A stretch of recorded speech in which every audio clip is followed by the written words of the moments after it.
Aujourd'hui, on part à l'aventure avec une histoire magnifique, celle de deux petits oiseaux, Maviche, avec ses plumes d'un bleu éclatant, et Limone, avec ses ailes jaune vif. Ensemble, ils ont une idée un peu folle, percer les secrets du ciel.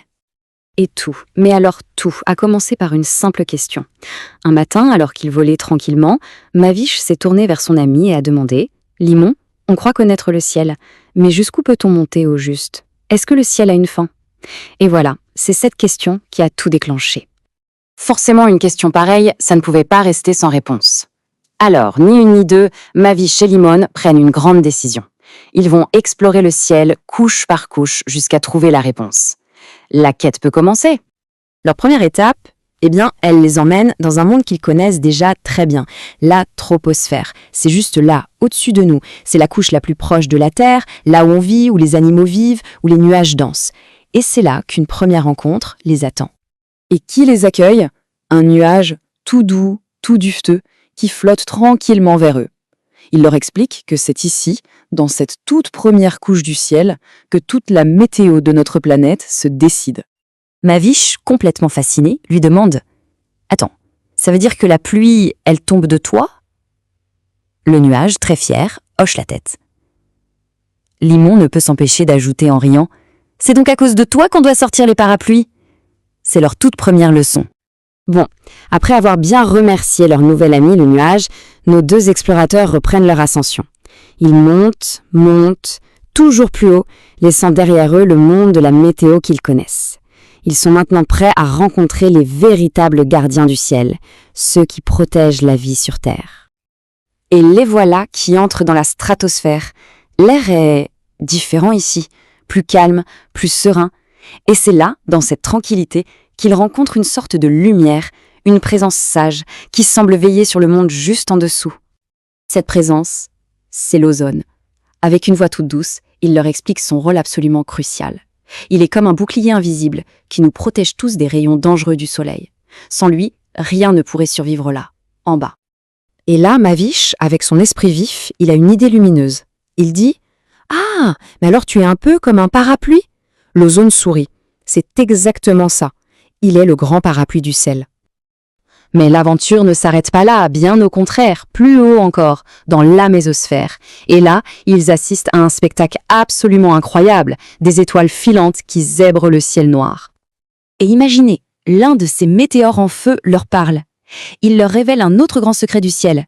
Ces fameuses étoiles filantes, ce sont en fait des cailloux de l'espace qui brûlent en entrant dans l'atmosphère. Eux aussi, à leur façon, ils protègent la Terre d'un impact direct.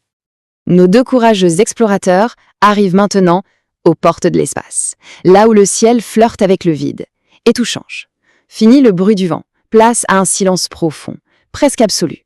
Et de nouvelles lumières magiques se mettent à danser sous leurs yeux. Ils sont dans la thermosphère, et là, un spectacle incroyable commence.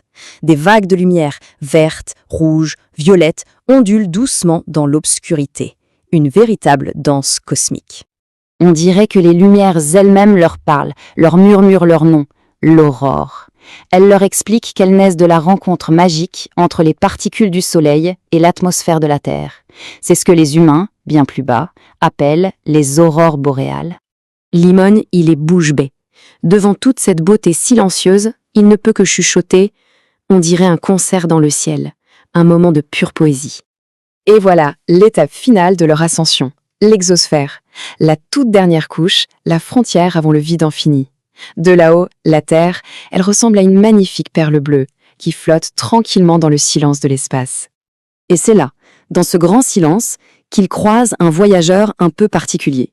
Silencieux, métallique, une voix mécanique leur explique qu'il y est un satellite, une création des humains. Son travail, c'est de tourner sans fin autour de la Terre pour transmettre des messages.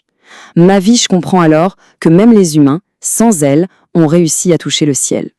Mais voilà, après avoir atteint de telles hauteurs, après avoir vu toutes ces merveilles, une question se pose. Une question cruciale. Est-ce que Maviche et Limon peuvent rester ici, si près des étoiles, si loin de chez eux? Malheureusement, la réponse, ils la sentent dans leurs propres ailes. L'air devient si rare que respirer est difficile. C'est Maviche qui le dit avec un soupir. On a beau être des oiseaux, on a besoin d'air pour vivre. Notre vraie maison, c'est là, en bas, dans la troposphère. Le voyage est terminé. Il est temps de redescendre. Mais en entamant le chemin du retour, Mavish et Limon savent qu'ils ne sont plus les mêmes. L'aventure les a changés, et ils rentrent à la maison avec des trésors de connaissances et une nouvelle vision du ciel. Une fois rentrés, bien au chaud dans leur nid, ils repensent à tout ce qu'ils ont vu.